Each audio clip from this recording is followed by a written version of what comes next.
Good morning, respected chairpersons and all the delegates. Today, I will be presenting lower unit tract symptoms. That is a very common presentation in neurology, where patients comes regularly in our follow-up. They want some good relief and they want proper evaluation and treatment for this.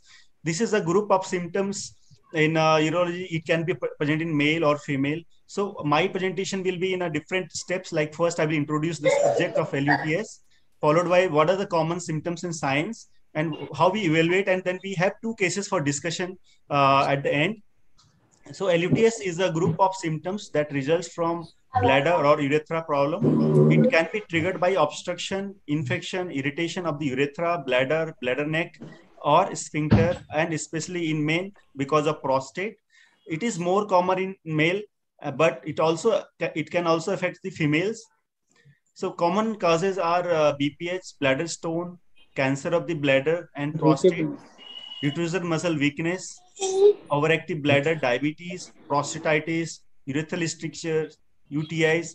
There are some non-urological causes also there for LUTS. In that, the most common is neurological, that multiple sclerosis, spinal cord injury, cauda equina syndrome. So this is one pictorial diagram of that, so that we can pick up what are the pathology that can lead to LUTS. One is like prostate, bladder tumor also sometimes present with LUTS, and GU Cox with significant cystitis can also present like LUTS. Some multiple bladder stone can also present like LUTS. So this is one simple pictorial diagram to understand what is LUTS and what are the pathology that can lead to LUTS. So there are symptoms of mainly two types, and one addition is there in that. Like first is the filling symptoms, filling storage symptoms, that is increased frequency, increase in urgency, urge incontinence, and nocturia. And there's some voiding dysfunctions are there, like poor stream, hesitancy, terminal dribbling, and patient is not able to void completely. There's retention of urine. There are few symptoms like post-voiding symptoms are also there in that. That is post-void dribbling, that is common in BPH patients, and sense of incomplete voiding after passing urine. So broadly, it has been classified in three types of symptoms. So in examination, most important is the digital rectal examination that gives a very good information, especially in prostate and male patients, where we can understand the carcinoma, BPH, prostatitis, or any local anal pathology that can lead to LUTS. And in abdominal examination, we can understand phimosis, distended bladder, or hernia. We can rule out all this pathology along with that. So in the diagnosis, what are the steps we go ahead with that? First is international prostatic symptom scoring we do based on the symptoms severity. Then we do serum PSA, urine analysis, sonography with prostate and post-void residue. We also do uroflowmetry. In a selected cases, we do urodynamic studies.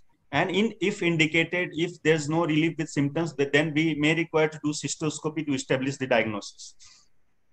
So this is the one of the modality to understand the pathology behind that. Here we can see clearly here in the sonography, prostate is enlarged, and this could be the source of LUTS in this patient. This is a uroflowmetry test we do to understand LUTS, where this is a normal flow rate. This is a flow rate of obstructed patient. So in the case studies, I am having two cases of LUTS that I want to discuss, one of male patient, one of female patient. Here, 158-year male came with a gradually increasing LUTS that evolved from the point of bothersome from the beginning, and there was history of hesitancy, slow stream, nocturia, sense of incomplete voiding. There was associated pelvic pain and perineal pain. So this was additional finding. On examination, mild prostatomegaly 1, but there was some tenderness on palpation. His urine routine was normal and PSA was. Looking all, I was pointed towards either the patient may suffer from prostatitis, BPH, or some stone disease because he had significant urinary symptoms with normal rectal examination. So next step was to do culture, uroflowmetry, and sonography post-void residue. His culture was sterile. In case of patients where we suspect prostatitis, there we should do culture after prostate massage also, because normal culture can sometimes lead to negative results.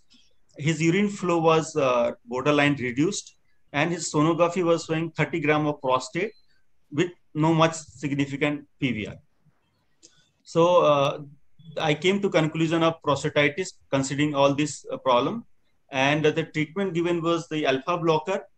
So in these patients, normally we can start with alpha blocker, or if the gland is on the higher side, then alpha blocker with 5-alpha reductase can be started.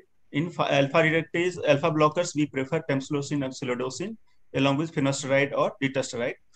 These patients, because he had chronic prostatitis, acute prostatitis was there, so these patients require longer antibiotics in form of nitrofurantoin or fluoroquinolones.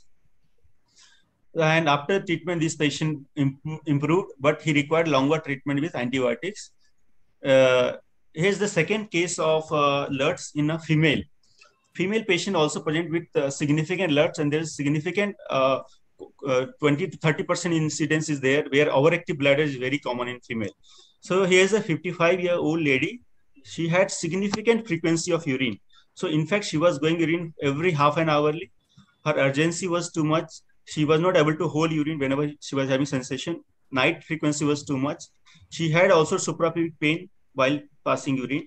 So differential with me was UTI, overactive bladder, or stone. So in these symptoms, these three can fit. So how to approach this patient? So first, we should do urine analysis to rule out UTI. So if the sterile pyuria comes, then possibility of Cox and stone disease also should be ruled out. We did the sonography in this patient. There was no high PVR, and in diabetic cystopathy and stone disease, we should do sonography to understand that. So in this lady, all the above reports were normal. So I was focused on the pathology, that is overactive bladder. So there was no any positive finding like no UTI, no high PVR, only frequency and nocturia was there. So this patient goes into the category of overactive bladder. So then for this patient, the treatment is like we should do lifestyle modification, like water intake should be 1.5 to 2 liters, especially cut down the water intake after 8 o'clock. Some medical treatment, there are two kind of bladder treatment, like one is bladder relaxant, where we give solifenacin, darifenacin, and mirabegron. This is the bladder relaxant. Mirabegron is the new addition in the treatment of overactive bladder, because solifenacin was having side effects in form of constipation, and some patient was having high PVR after solifenacin and darifenacin. So mirabegron is a new addition. So this patient was started with the treatment of mirabegron, and she got benefited with the mirabegron and solifenacin combination. With this drug, she was better. In this case, if she is not improving with these drugs, then option of cystoscopy and sometimes Botox instillation may also require in refractory cases. So in overactive bladder, these are the treatment modality we can go for. And in cases of overactive bladder in lady, if the symptoms persist, then we should do MRI also sometimes to rule out any neurological pathology like spinal cord pathology.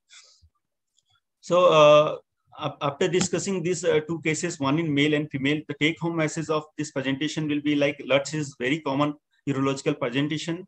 It requires proper evaluation and treatment and can cure the problem if it is properly tackled. There could be urological and some non-urological etiologies also can be there behind this. So thank you everyone.